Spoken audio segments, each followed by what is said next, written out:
When application completion rates drop, something is off. Students aren't getting the support they need, and that's affecting your numbers. Enter Element 451's AI assistants.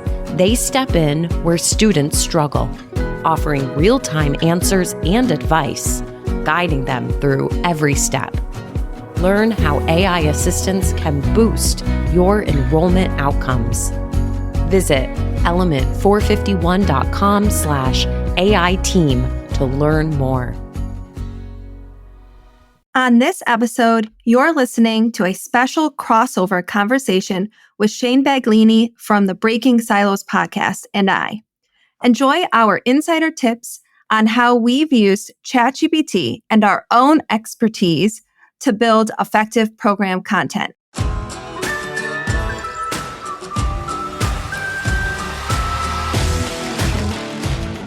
Welcome to The Application, a podcast focused on actionable takeaways to help you level up your marketing and enrollment management game.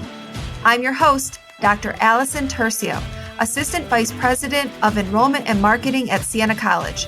Join me every Tuesday for discussions with some of the best minds in higher ed marketing and enrollment management. The Application is part of the Enrollify Network, a robust collection of podcasts designed to help higher ed professionals like you grow. Explore our other shows at enrollify.org or check out some of my personal faves linked in the show notes below. Enrollify is made possible by Element 451, the leading AI-powered all-in-one student engagement platform, helping institutions create meaningful, personalized, and engaging interactions with students. Learn more at element451.com.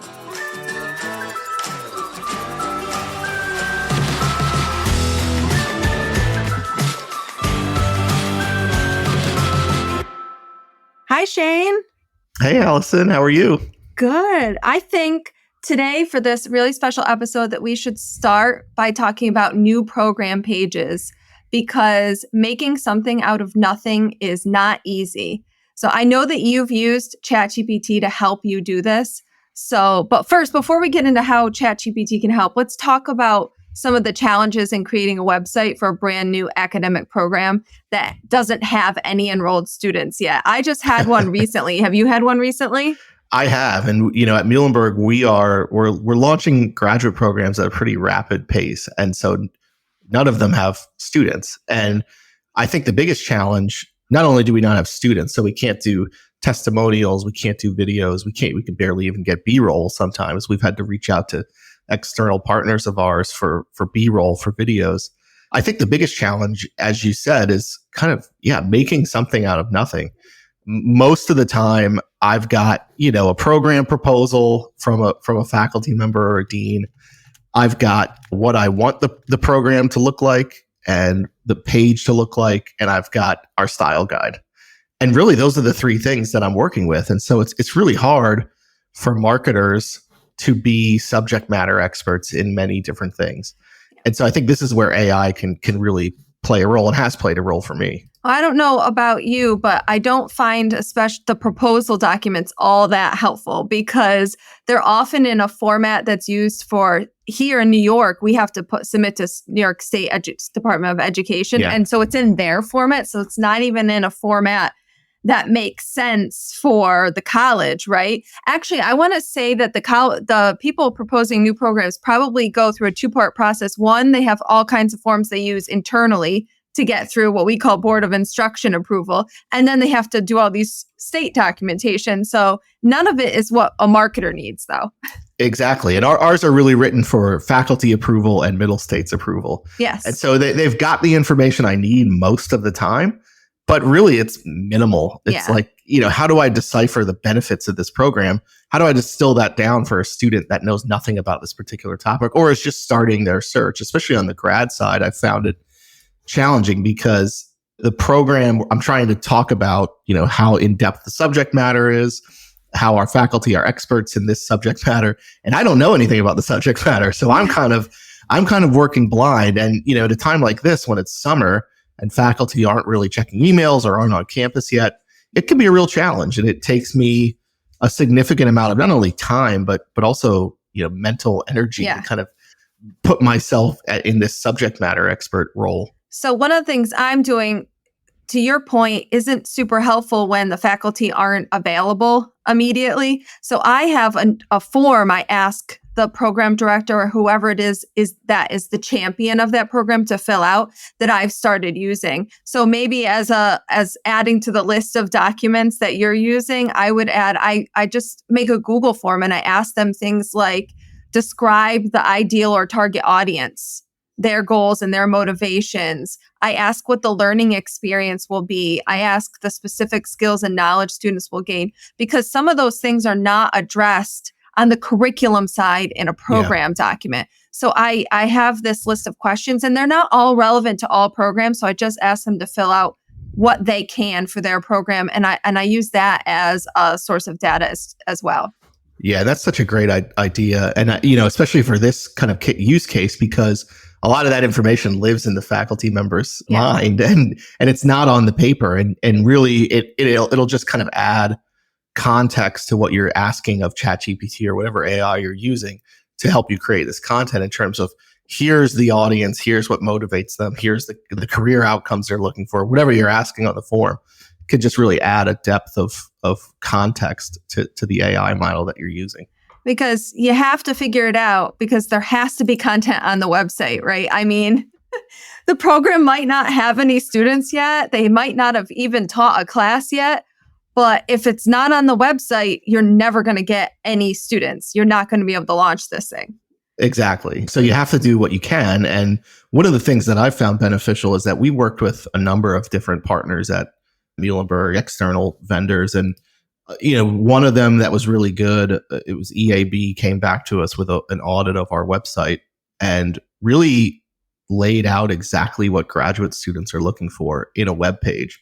And that has served us really well in terms of a model of how to create these pages. So when I have a new program, I know the structure that I need. I know the information that I need there. I know I have to have course descriptions. I have to have tuition. I have to have financial aid opportunities. I have to have career outcomes. And so all those things really kind of structure that in a way that I can go to ChatGPT and say, use these pages as models for this new page, but use the information that I have from either the program proposal or the form, like you mentioned. And it just really allows me to create a little bit more in-depth information than I would ever be able to just off the top of my head. What I really like about your approach, and we're going to get into the step-by-step for everybody next to help you all understand how Shane does this. But what I really like about this is that you're not having the AI come up with the content. You are serving it the content. Right. What you're asking it to do is put it into a structure that'll work for a program page, and in particular, in this case, a brand new program page. The source of information is your school. The source of information is still your faculty member who started the program. The source of information is still you as the marketing manager, because you're telling it the format that it needs to be in. And I think that's how you keep the human part about this. It's not just robots deciding how to put a new program page together. Exactly. There's still human interference here. Yeah, agreed. And that's an important point too, because one of the things, I think we'll talk about it a little bit later, but one of the things to be on the lookout for is accuracy as far as AI models go. And so a good fail-safe there is making sure that you're providing the content and saying to ChatGPT, this is the content and the knowledge I want you to use. My style guide, use AP style writing, and create or help me create a page in this particular format, touching on these 4 or 5 different key sort of pillars for the page. So let's get into a walkthrough of how you do this. So to me, it sounds like the first step is you gather all of your important sources of information. You have to have your documents together, your style guide, your program information, the format you use for your program web pages. What else am I missing? Not much, honestly. I mean, it depends on the program. Yeah. And one of the important things is knowing kind of what format to upload these documents in. This is something I learned from artists from Element 451, was that, ChatGPT prefers TXT files. So if you've got a PDF, it's fine. But if you can export it to a TXT, same with like a web page. If you have ChatGPT 4.0, you can feed it a link and tell it to read that page, but you'll get better results by just directly uploading the copy or a document or something like that. Good so that's tip. one thing. Yeah, good Yeah. tip. Also, your style guide is important. And, at Muhlenberg, we've got our style guide on the web, but this is also something that I've exported into a TXT file just to make sure that I'm getting the most accurate information. And I always remind, if you're not using a custom GPT, always remind ChatGPT to only adhere to your style guide, because remember, it's picking up things from around the internet and everybody else's knowledge, which isn't going to match your school. So it's important to just remind ChatGPT, stick to these rules and procedures, almost as if, think of it as an intern, like we always talk about. Yeah. You would tell your intern, write in this style, refer to our style guide when you have a question about Oxford comma, whatever it might be. Those are really important kind of foundational things to make sure that you have in line. That'll just end up saving you time in the long run. What else does your style guide have in it? So it has like your writing style. Does it have tone? Does it have some description about voice and how you want to portray Muhlenberg? Yeah. So the other thing I uploaded into ChatGPT for this is our strategic messaging framework at Muhlenberg. Great. Yeah. So we've got 4 kind of key content pillars that we focus on based on some research that we did a couple years ago. And again, that's really important to talk about the identity of the institution and highlighting those things that really resonate with students. For us at Muhlenberg, it's challenge, support, impact, belonging. And so how can we weave those things into each and every piece of content that we're writing? It can be hard when you're trying to write a chemistry program page or something like that, or physics. It can be hard to weave those things in and there. when you don't have stories yet, right? Because a lot of times the Exactly. best way to portray those kinds of themes are through storytelling. But yeah. And so this is where the faculty piece of things comes in handy. Yeah. Knowing who either the program chair is, the department chair, the faculty teaching the course, that can also give you some built-in content that, especially on the graduate side of things, will resonate with students. They're very interested in who's teaching this course, how is the curriculum developed. And for us at Muhlenberg, it's usually the case of the faculty are developing and teaching the course. And so that's a really big selling point for us. So also just knowing yourself, knowing your institution and what really resonates with students. And if you don't have a messaging framework or something like that, just giving ChatGPT some custom instructions on these are some messages that we want to highlight on this page or in this email or piece of content. Well, that's going to come through at the end too. That's that human piece and the marketing expertise that'll come through at the end after you get it to some recommendations for the page, right? Only you can really know, is this hitting the right points for my institution or not? Yeah, that's a great point. I remember at our Engage Summit presentation, I specifically kept in the little animation that I put up on screen. I kept in some things to just show an example of things that I wouldn't put on our website. Like, we don't introduce pages in a certain way. We don't have conclusions on pages that are certain things. So again, treat it like this content needs to be reviewed. It's not a final product.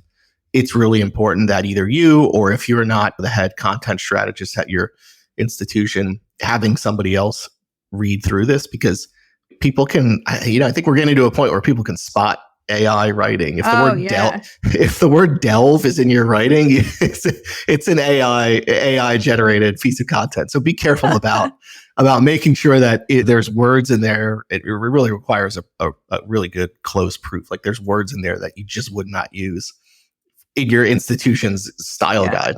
Well, just so you all know, one of the rules that Shane and I came up with is no copying and pasting from AI. That's one of the rules, not without reviewing it and making the modifications you see fit.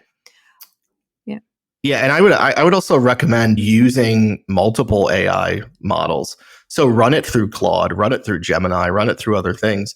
Use Grammarly AI, but also, don't only rely on AI. That's kind of the lazy way out. Like, you need to proofread this stuff. It is a huge time saver to have it help you ideate this content, but it's ultimately on you to make sure the content is accurate and up to your standards. Yeah, it makes me think of images. Everyone knows images, you have to really look, right? Because I just saw one where it was 3 heads in a circle, but the eyes were where the chin was supposed to be for one of the people. And it was so obvious, right? So it's not as obvious in text, but it's still making those kinds of errors, everyone. So you do have to look for it It's just not going to be as glaring as eyes in the wrong place on a face. All right, so let's move forward. So we have all our documents. What do you do with those documents, Shane? Yeah, so really, I just kind of feed them into ChatGPT and say, I need to create a page for the example I used at Engage Summit was a non-credit certificate that we have at Muhlenberg. It's a leadership academy, so it's meant for young to mid-career professionals that are looking to kind of take the next step in terms of leadership. I needed to create a page for this. We don't have a precedent for this program at Muhlenberg. It's something new that we're doing. And so really, I just fed the program proposal into ChatGPT. I already had all of those additional items uploaded, but I uploaded them again because I wasn't using a custom GPT. And so I said, follow the attached style guide, follow the attached brand guidelines. I've also attached a messaging framework for you to reference for key messages. And then I fed it also 3 or 4 different program pages that said, structure this page in this way. These are existing pages that we have on our website, and I want it to look like this because I know this is what's going to resonate with that audience. And so from there, within 30 seconds, to be frank, I had a workable piece of content that I could then export to a Google Doc and finesse as I needed. And, really for me, it was, and it always is, like something that is faculty approval ready in a fraction of the time that it would take me otherwise. So I've got a piece of content. We just did a huge rewrite of all of our academic program pages at Muhlenberg. And we used AI to sort of get to that faculty approval ready point, because that process in and of itself is going to be time consuming. So the quicker we can get there, the better. And we're not subject matter experts in all of our programs. So having AI in that capacity was really helpful. But then again, also afterwards, once I get this workable content, it's on me to make sure things are accurate. The tuition numbers are correct that I said it. Time to complete, things like that, course descriptions. That's all on the marketer to sort of make sure everything is up to par.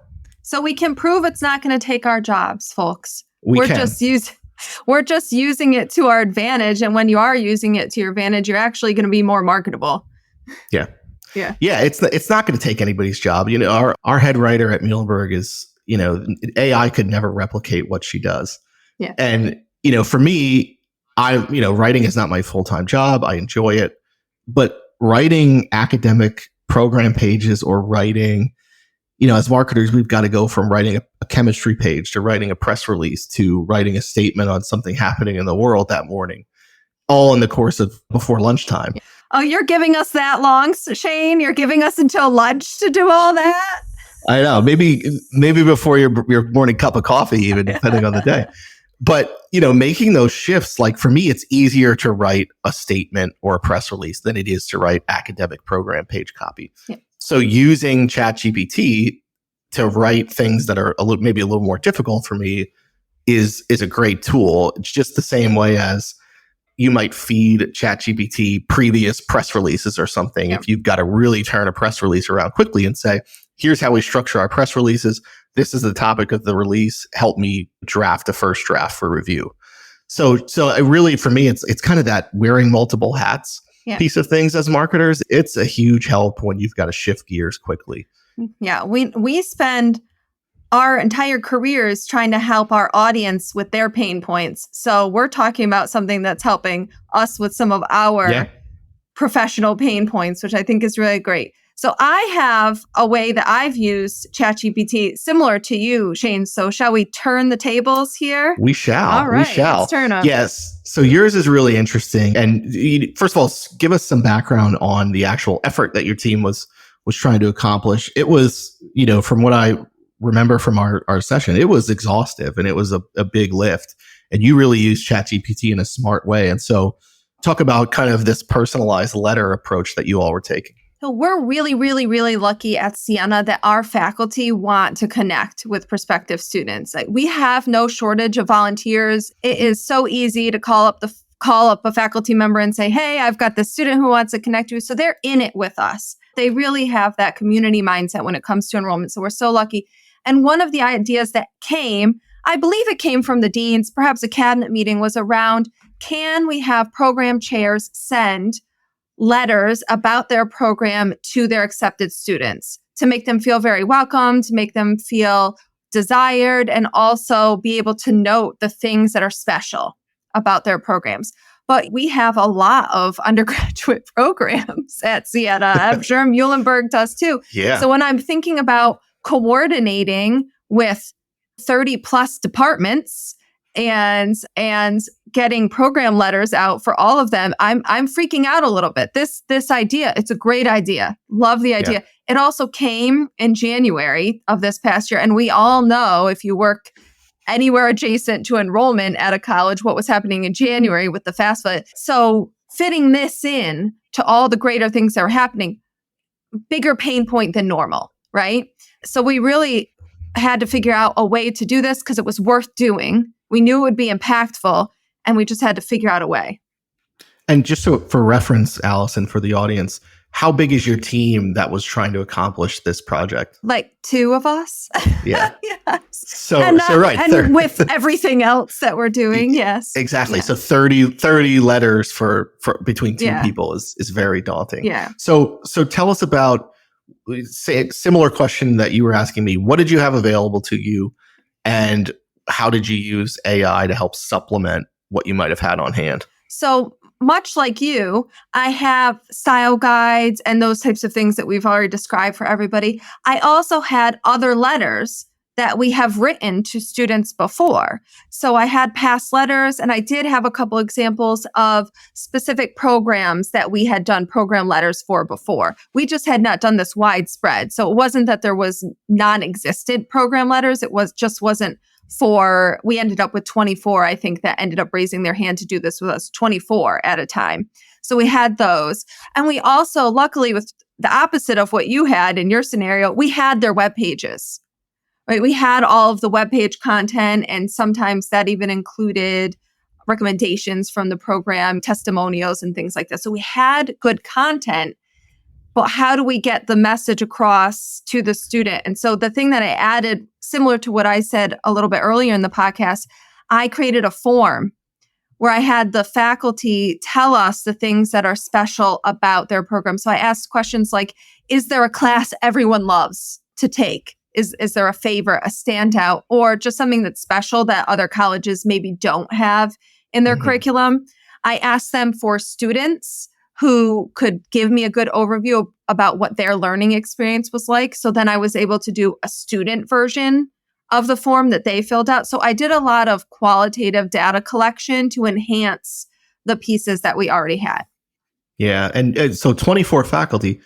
Any tips for marketers out there who may struggle with getting faculty engaged? It's great to hear that your faculty were really on board with this, but any advice for people out there who may be wondering, how do I get faculty more connected to our work? They liked the form. They really did, because it got right at the questions, and they understood that we were trying to get to things that would resonate with the audience. And so they liked having it in that form, and they filled it out really quickly, which is an indicator of not just willingness, but it made it easier for them, right? Yeah. Part of this was, normally I would like to sit down and do interviews with faculty in a program. That's the way I would do it when I have breathing room and I'm not pressed for time. Plus, I like going out and talking with faculty and having those kinds of conversations. But we made it usable for them too, not just us, and that was a big win. Yeah, that's great. Easier is better. It's interesting. At some institutions I've been at, forms are a pain point for people. Oh, that's funny. People, we struggle. Not at Muhlenberg so much, but at other institutions I've been at, we've struggled to get people to buy into forms and realize that we're trying to make your life easier here. I'm trying to save you a meeting. I'm trying to save you emails. So I'm glad to hear that you had success with forms. So, again, this was a high volume of programs. And as we talked about, marketers, it's impossible to be experts in all of these programs. So how did you determine, you touched on it a little bit, but talk about determining what exactly the value propositions were for each of these programs that you were going to focus on. So what I did is I formed the questions I was asking the students. I actually had some alumni in there too, and the faculty, around what we know resonates from market research with our students, right? Like, we know that career preparation is really, really important. We know that relationship with the faculty member is really, really important. So what we did is that's how we made that shine. And also we structured the questions around what we want to portray about Siena. So it helped us get at those themes that we know will resonate and also are special about Siena as a whole, which meant that all of this went under the umbrella of our brand. So each of the programs would still be connected to the larger Siena brand, but also be able to reveal for the students what is really special about that particular program. Yeah. And that's super helpful, because one of the things I found really useful with especially ChatGPT is really helping me get organized around complex topics. Yeah. And so this volume of topics is really complex, and saying to ChatGPT, pick a maximum of 2 value propositions that I can use for these letters is probably really helpful. So that's, really good advice, and I think a really good use case of ChatGPT. So back to the form. Yeah. So I'm curious about how did you use AI to help you analyze and interpret this data? What did you do with the data that you got back? So what I did is I did take the data that came in for each program and I combined it with the website and anything else that we had, because some programs had other things. Like I might have a video transcript for a program, but for some and for not others. But whatever data I could collect that has told the stories of this program before, I included all of that. And I asked ChatGPT to give me themes, the top themes that emerge from this. So that's how I started. And then I gave it the style guide and all of that and said, okay, now take these themes and this style guide and write a letter to this student. I was very clear on the goal of the letter. The goal of the letter was to make the student know that the department wanted them, but also sell the program to the student. It was a twofold goal. So I had real clarity around the goals for the letter and really good clarity around tone of voice and all of that from our style guide.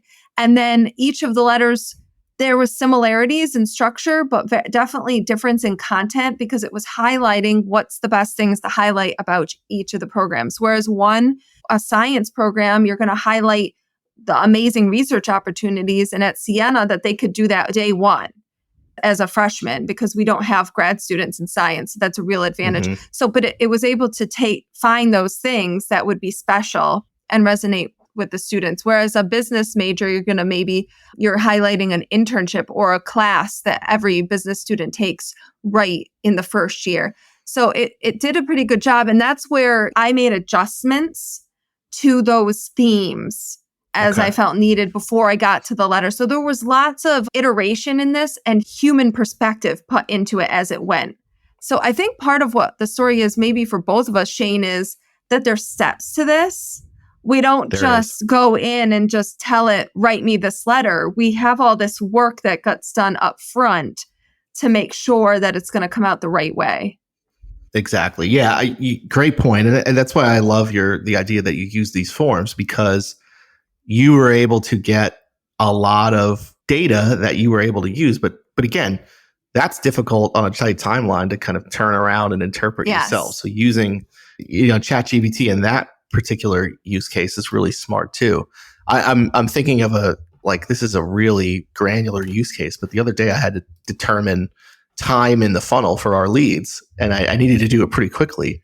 And we use Element 451 at Muhlenberg, and I know there's a way to do it, but I didn't have time. So I went to ChatGPT and said, here's, I exported a report that said, here's when the person created their account, here's when they applied.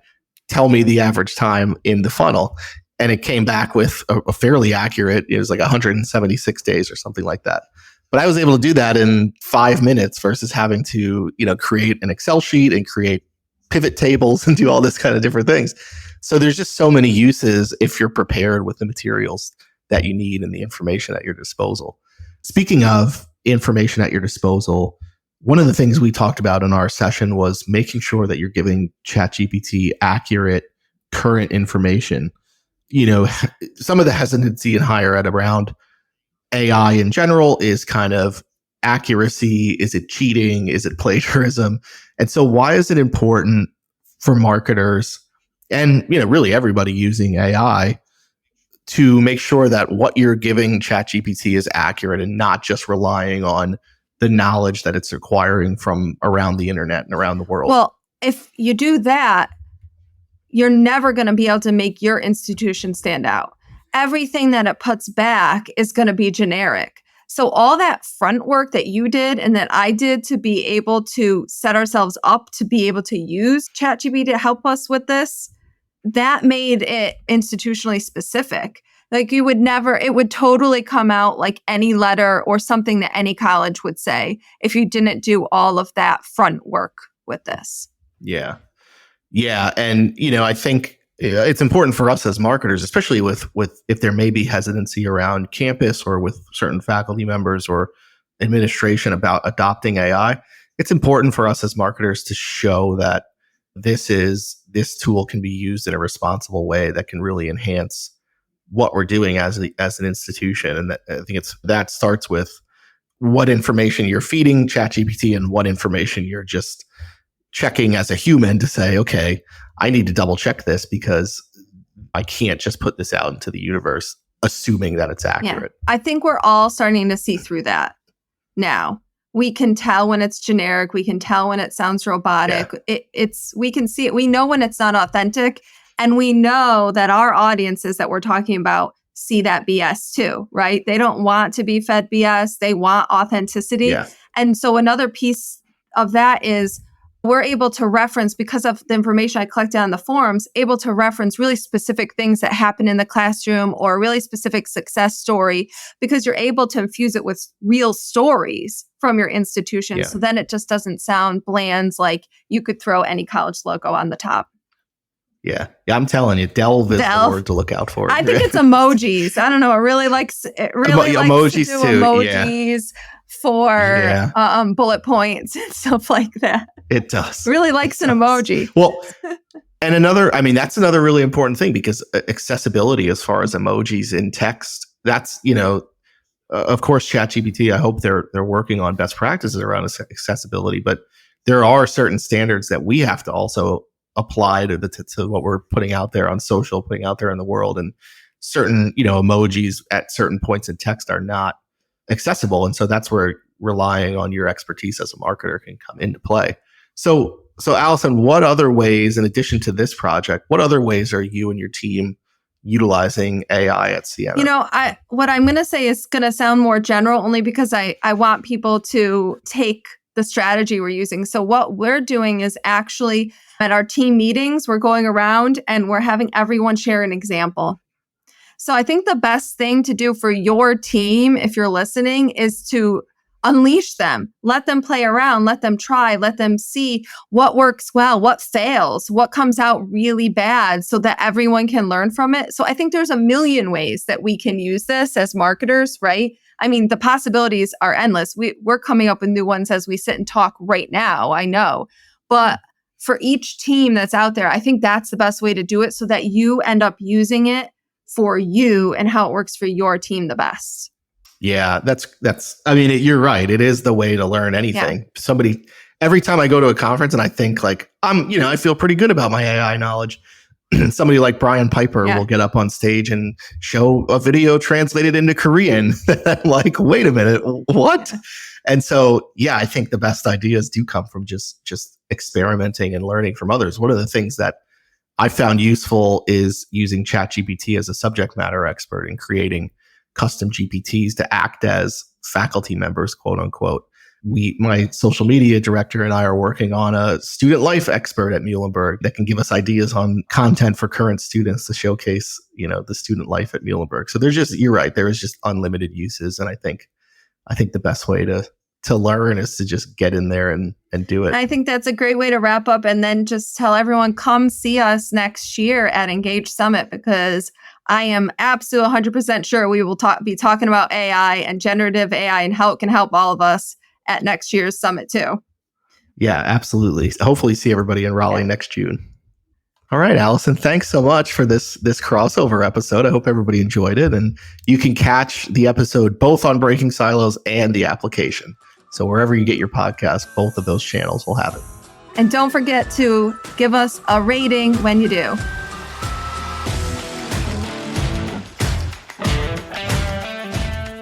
The application is part of the Enrollify Podcast Network. If you like this podcast, chances are you'll like other Enrollify shows too. Our podcast network is growing by the month, and we've got a plethora of marketing, enrollment, and higher ed tech shows that are jam-packed with stories, ideas, and frameworks, all designed to empower you to be a better higher ed professional. Our shows help higher ed marketers and admissions professionals find their next big idea. And they feature a selection of the industry's best as your hosts. Learn from Jamie Hunt, Seth Odell, Day Kibbles, Jeremy Tiers, and so many other of your favorite higher ed leaders. Enrollify is made possible by Element 451, the leading AI-powered all-in-one student engagement platform, helping institutions create meaningful, personalized, and engaging interactions with students. Learn more at element451.com.